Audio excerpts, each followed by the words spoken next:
مطلب نہیں کہ پوری امت کے بارے میں ہے، کہتے اس کا مطلب یہ ہے کہ مجھے یہ ڈر نہیں ہے کہ پوری کے پوری امت شرک کرنے لگ جائے. ای علی مجموعکم لأن ذلك قد وقع من البعض اعاذنا اللہ تعالی. کہتے اس لیے کہ امت کے بعض افراد میں یہ چیز پائی گئی کہ امت کے بعض افراد شرک میں پڑ گئے. تو حدیث کا یہ مطلب نہیں ہے کہ پوری امت میں ایک بھی مسلمان شرک نہیں کرے گا، ایسا نہیں ہے، بلکہ مطلب یہ ہے کہ تم پر مجھ کو ڈر نہیں ہے، یعنی پوری امت شرک کرنے لگ جائے مجھ کو ڈر نہیں ہے. ہاں بعض شرک کر سکتے ہیں. تو ابن حجر عسقلانی ان کو شافعی بہت مانتے ہیں اور یہ بہت بڑے عالم گزرے ہیں، تو یہ اس سے یہ مطلب لے رہے ہیں. کوئی بولے ہم تو شافعی نہیں ہیں، ٹھیک ہے حنفی ہیں، آئیے. علامہ عینی کیا کہتے ہیں؟ علامہ عینی تو حنفی ہیں. عمدۃ القاری میں ایگزیکٹلی یہی جملہ انہوں نے ذکر کیا ہے.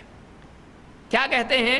قولہ ما اخاف علیکم ان تشرکوا بعدی، مجھے ڈر نہیں کہ تم میرے بعد شرک کرنے لگ جاؤ. کہتے معنی ہو، اس کا معنی کیا ہے؟ ای علی مجموعکم، مجھ کو ساری امت پر ڈر نہیں ہے کہ پوری کی پوری امت شرک میں پڑ جائے، یہ ڈر مجھ کو نہیں ہے. لأن ذلك قد وقع من البعض والعیاذ باللہ تعالی، اس لیے کہ امت کے بعض افراد میں شرک آیا، بعض افراد شرک میں پڑے، اللہ ہماری حفاظت فرمائے. کون کہہ رہا ہے؟ علامہ عینی. یہ حنفیوں کے بہت بڑے عالم مانے جاتے ہیں، جن کی کتاب ہے عمدۃ القاری، یہ بخاری کی شرح ہے. تو بخاری کے دو شارح، کون؟ ایک ابن حجر فتح الباری میں، اور دو علامہ عینی. ایک کو شافعی کہا جاتا ہے جو کہ خود مجتہد تھے لیکن ان کو شافعی کہا جاتا ہے، اور دوسرے علامہ عینی جو حنفی ہیں، حنفی شافعی دونوں کہہ رہے ہیں کہ اس کا یہ مطلب نہیں ہے کہ امت میں شرک آ ہی نہیں سکتا اس لیے کہ امت میں شرک آیا. ہاں مطلب یہ ہے کہ پوری کے پوری امت شرک میں نہیں پڑے گی. یہی بات اور دو حنفی شافعی، ایک امام النووی، انہوں نے مسلم کی شرح میں یہی بات کہی، اور اسی طرح سے مرقات میں جو مشکات کی شرح ہے ملا علی قاری، انہوں نے بھی یہ بات کہی. تو ٹوٹل دو حنفی دو شافعی، اگر ان کو شافعی شمار کیا جائے تو چار بڑے بڑے عالم ہیں جنہوں نے بخاری مسلم کی شرح کی ہے اور مشکات کی شرح لکھی ہے. ان کا کہنا یہ ہے، بڑے بڑے ٹاپ لیول کے عالم ہیں، اس کا یہ مطلب نہیں ہے کہ امت میں شرک آ ہی نہیں سکتا ہے، بعض امت کے افراد شرک میں پڑے ہیں. لیکن کوئی کہہ سکتا ہے ہم کو شرح نہیں چاہیے. ایسے وقت میں کیسا ہے، بہت سارے لوگ شرح نہیں چاہیے بولتے ہیں، ہم کو حدیث ملی بس، اور جب ہم حدیث پیش کرتے ہیں بولتے ہیں دیکھو بڑوں نے کیا کہا ہے. ٹھیک ہے کوئی بات نہیں، حدیث کو ہم دیکھتے ہیں. اگر اس حدیث کا یہ مطلب لیا جائے کہ ٹوٹل پوری کی پوری امت کے بارے میں یہ حدیث، تو اس حدیث میں دو باتیں بیان ہوئی ہیں. تو اگر پہلے کو ٹوٹل کے لیے لیا جائے، سمجھیے تھوڑا سا بعض اوقات لوگوں کو مشکل ہو جاتا، آنکھیں باریک ہو جاتی لوگوں کی کہ بولنا کیا چاہ رہے ہیں. یہ بہت اہم موضوع ہے، اس لیے کہ آگے اس کو بہت سارے داعیوں کو یہ فیس کرنا ہے. حدیث میں امت میں شرک آ ہی نہیں سکتا، تم جس کو شرک بول رہے ہو شرک ہے ہی نہیں. کیوں؟ اللہ کے نبی نے بتایا شرک آ نہیں سکتا امت میں، یہ شرک نہیں ہے، تم کو لگ رہا شرک. تو ہم درگاہ پہ سجدے کر رہے شرک نہیں ہے. کیوں؟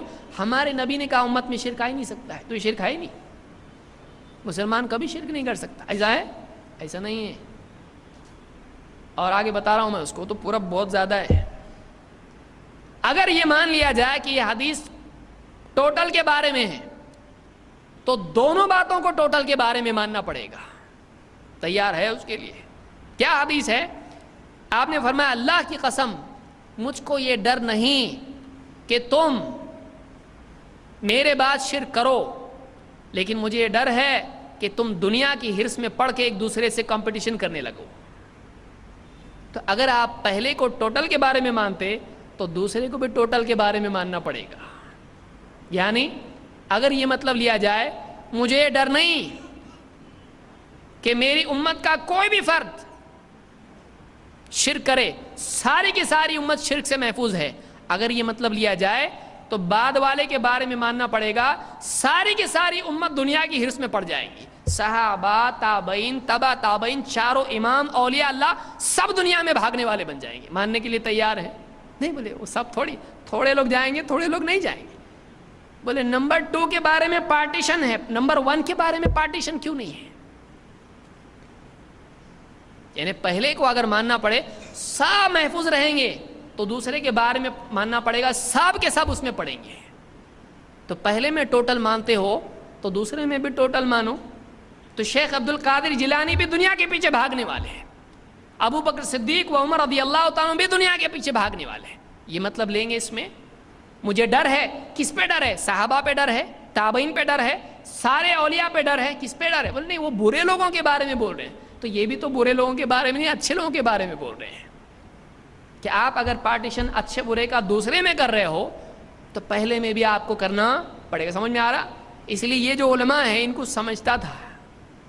انہوں نے کہا ایسا نہیں ہے، بعض لوگ پڑھیں گے بعض لوگ نہیں پڑھیں گے. اچھے لوگ شرک میں نہیں جائیں گے لیکن برے لوگ شرک میں جائیں گے، کیونکہ بعد والا حصہ بھی ویسا ہی ماننا پڑے گا. ہم کو کوئی پرابلم نہیں آتا. ہم کہتے ہیں دیکھو یہ حدیث بتا رہی ہے کہ پوری کی